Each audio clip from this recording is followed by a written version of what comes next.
The sign above the entrance read Oakwood Terminal. The letters were faded, chipped, and the sign hung precariously, as if it might collapse with the slightest touch. The station had been abandoned for decades, left to rot in the middle of a forgotten suburb. Weeds sprouted through cracks in the platform, and the once grand arches that framed the entrance were now draped in cobwebs and moss. Leo had found the place online, buried deep in an urban explorer's forum. The post was old, but the story it told was enough to pique our curiosity.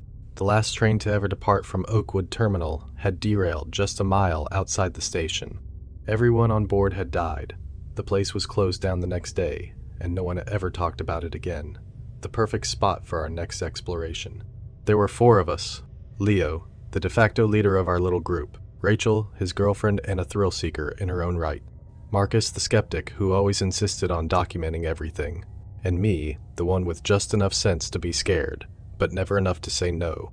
We arrived at Oakwood Terminal just as the sun was beginning to set, casting long shadows across the platform. The air was thick with the scent of decay, a pungent mix of mildew and rust. As we stepped through the entrance, the sound of our footsteps echoed in the hollow space, a constant reminder of how alone we were. The main hall was massive, its high ceiling lost in darkness. Once upon a time, this place had been grand, with ornate fixtures and marble floors. Now, it was a skeleton of its former self, the walls covered in graffiti and the windows shattered, letting in beams of pale, dying light. "This place is creepy as hell," Rachel muttered, her voice breaking the silence. She pulled her jacket tighter around her as if it could protect her from the cold that seemed to seep out of the walls. "Creepy is good," Leo grinned, pulling out his camera. "Means no one's been here in a while. We'll be the first to get footage of this place in years." Marcus nodded, though his expression was more serious. "Let's just be careful. Places like this aren't always structurally sound." We moved deeper into the station, passing by the ticket booths, which were covered in layers of dust and grime. Leo took the lead, his flashlight cutting through the darkness. The beam caught on an old, rusted clock on the wall. It had stopped at exactly 10:15. "That's the time the train derailed," Marcus said, glancing at his notes. It left the station at 10. 15 minutes later, everyone on board was dead. A shiver ran down my spine as I looked at the clock. It was eerie, as if time had frozen at the exact moment of the tragedy.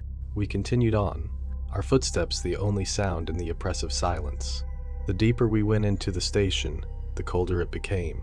It was the kind of cold that seeped into your bones, making you feel like you'd never be warm again. We reached the platform where the train had once arrived and departed. The tracks were still there, though they were overgrown with weeds and covered in rust. The platform was empty, but there was something off about the air, something that made the hairs on the back of my neck stand on end. "Do you guys feel that?" I asked, my voice barely above a whisper. "Feel what?" Leo stopped and turned to me, his flashlight flickering for a moment before stabilizing. Like we're being watched." Rachel laughed nervously. "Don't freak yourself out, it's just an old station. No one's been here for years." But I couldn't shake the feeling. It was as if there were eyes on us, watching our every move from the shadows. I turned to look behind us, but there was nothing there, just darkness. Leo moved closer to the edge of the platform, aiming his flashlight down the tracks. "The train derailed about a mile from here, right? Maybe we should go check it out." "Are you serious?" Marcus asked, his voice tense. "It's getting dark. We should head back." "Come on, where's your sense of adventure?" Leo grinned, but even he couldn't hide the unease in his eyes.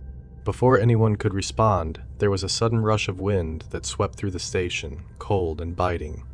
It carried with it a sound that sent chills down my spine, a faint distant whistle, like that of a train approaching.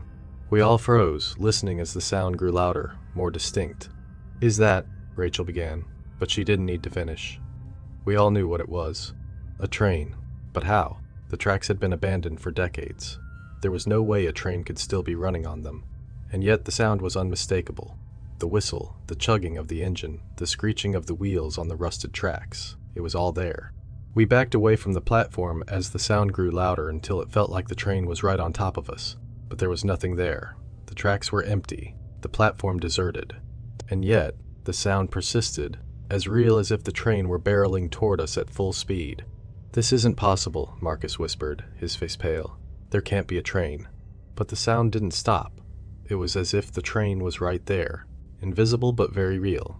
The air around us grew colder, and the darkness seemed to press in on us from all sides. Then, just as suddenly as it had begun, the sound stopped. The station fell silent once more, but the air was thick with a tension that made it hard to breathe. We stood there not daring to move, waiting for something to happen. And then it did. From the shadows at the far end of the platform, figures began to emerge. They were faint at first, like wisps of smoke, but as they drew closer, they took on a more solid form. They were people, men, women, and children, all dressed in old-fashioned clothes, as if they had stepped out of another time. Their faces were pale, their eyes empty and hollow. They moved in a slow, deliberate manner, their feet barely making a sound on the cracked tiles of the platform, and they were coming toward us. "Run," Leo whispered, his voice trembling. "We need to run." But none of us could move. It was as if we were rooted to the spot, unable to tear our eyes away from the ghostly figures that were slowly advancing on us. They were close enough now that I could see the details of their faces, the dark circles under their eyes, the gauntness of their cheeks, the way their mouths hung slightly open, as if they were trying to speak but couldn't find the words. One of them, a woman with long matted hair and a tattered dress, reached out a hand toward me. Her fingers were thin and bony, her nails cracked and dirty. I felt a cold dread wash over me as she came closer, her empty eyes locked onto mine. "Please," she whispered, her voice barely audible. "Help us." That was all it took to break the spell. The moment she spoke, the paralysis that had held me in place shattered, and I turned and ran.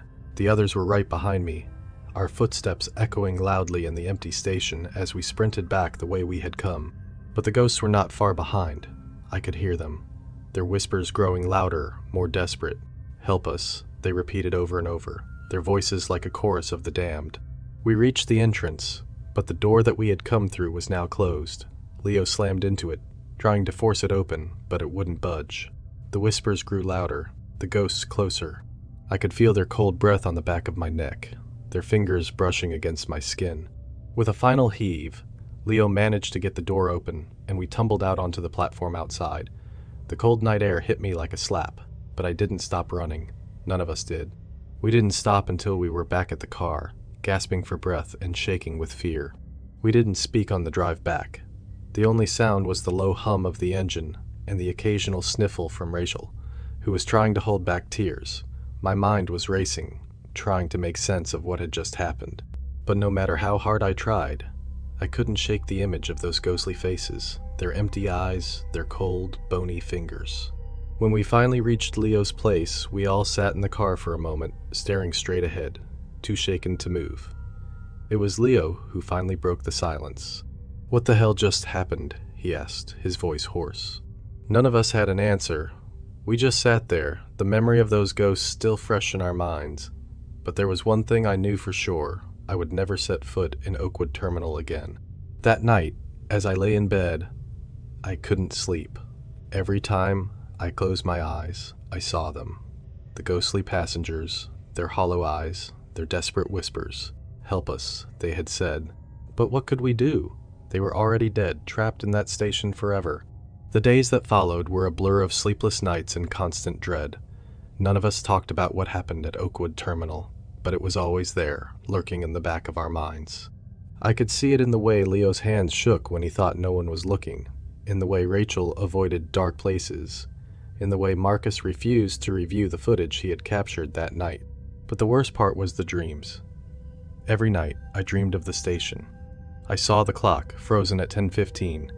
I heard the distant whistle of the train, growing louder and louder until it drowned out everything else. I saw the ghosts, their hollow eyes staring into mine, their cold hands reaching for me, whispering their desperate plea: "Help us." One night, I woke up in a cold sweat, my heart racing. The dream had been so vivid, so real, that for a moment, I thought I was still there, trapped in that derelict station with the ghosts of the dead. But as I lay there trying to calm my breathing, I heard something that made my blood run cold. A whistle. Faint but unmistakable. I sat up, straining to hear. It couldn't be. The station was miles away, and yet the sound was clear as day, as if the train was right outside my window. My pulse quickened as I realized the sound wasn't fading. It was getting closer. I stumbled out of bed, my hands trembling as I fumbled with the lock on my window. I threw it open, half expecting to see the ghostly train barreling down the street toward me, but there was nothing, just the empty, silent night. But the whistle persisted, echoing through the darkness like a taunt, a reminder that I couldn't escape what had happened. I slammed the window shut, backing away as if it could protect me from whatever was out there. Then my phone buzzed on the nightstand, the sound jolting me. I grabbed it, my hand shaking so badly I almost dropped it. The screen lit up with a notification, a new message from Leo. I hesitated, my thumb hovering over the screen. With a deep breath, I unlocked my phone and opened the message. It was a video file, no text, no explanation. My stomach dropped as I stared at the thumbnail, a dark grainy image of the station platform. Leo must have finally reviewed the footage. My gut churned with a mix of fear and morbid curiosity. I didn't want to watch it, but I couldn't help myself. I tapped the screen, and the video began to play. The camera was shaky, the footage dark and disorienting. I recognized the platform immediately, the same one we had stood on that night. But as the camera panned across the empty tracks, something was off. The station looked different, cleaner, almost, as if it hadn't been abandoned for decades. And then I heard it, the whistle. It was louder this time, more distinct, and with it came the sound of wheels screeching against metal. The camera swung toward the source of the noise, capturing a figure in the distance. A man. He was standing on the platform, his back to the camera.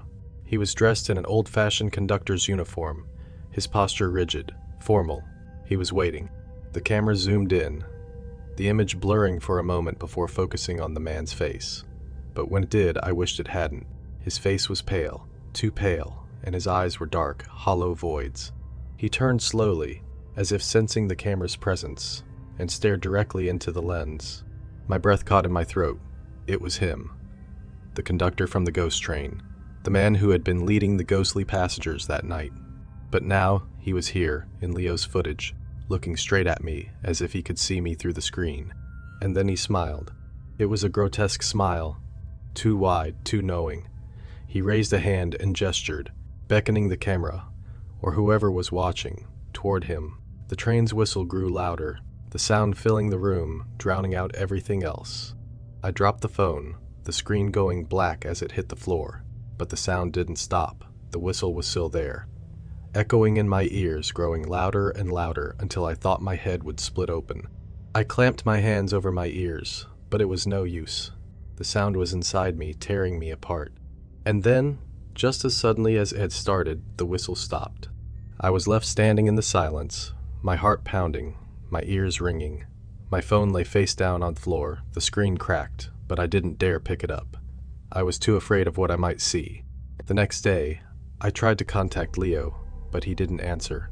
I tried Rachel and Marcus too, but neither of them responded. My messages went unanswered. My calls went straight to voicemail. It was as if they had all vanished. I drove to Leo's place, my heart racing with every mile. When I arrived, the front door was unlocked, hanging slightly ajar. I pushed it open and stepped inside, calling out his name, but there was no answer. The house was empty. I searched every room, but there was no sign of Leo, no sign of anything out of the ordinary except for the silence. In Leo's room, I found his camera, sitting on the bed, still recording. I hesitated, then picked it up, my hands trembling as I pressed the playback button. The screen flickered to life, showing the same footage he had sent me. The same conductor, the same smile, the same beckoning gesture. But this time, the video didn't stop there. The camera moved forward, drawn by the conductor's gesture, stepping closer to the edge of the platform. The train whistle blew again, louder than before, and the camera tilted down, capturing the tracks below. There, lying on the rusted tracks, was Leo. His body was twisted, broken, as if he had been hit by something moving at great speed. Blood pooled beneath him, staining the metal rails. I dropped the camera, my stomach lurching. This couldn't be real. It couldn't be. But as I backed away, my foot hit something on the floor, a small crumpled piece of paper.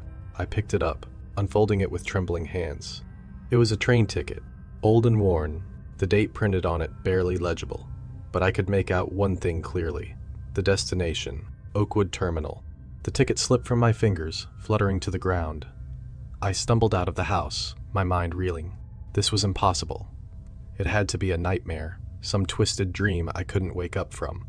But as I got into my car, I heard it again. The whistle, faint but unmistakable, echoing through the air like a death knell. I don't know what happened to Leo, Rachel, or Marcus. I don't know if they're still alive, or if they're now part of that cursed station, trapped with the ghosts of Oakwood Terminal. But I do know one thing. That train, whatever it is real. And it's coming for me. As I write this, the whistle is growing louder. I can hear the sound of the wheels screeching on the tracks, closer and closer. I don't have much time left. If you ever find yourself near Oakwood Terminal, turn back. Don't look for it. Don't go near it. Because once you hear the whistle, it's already too late.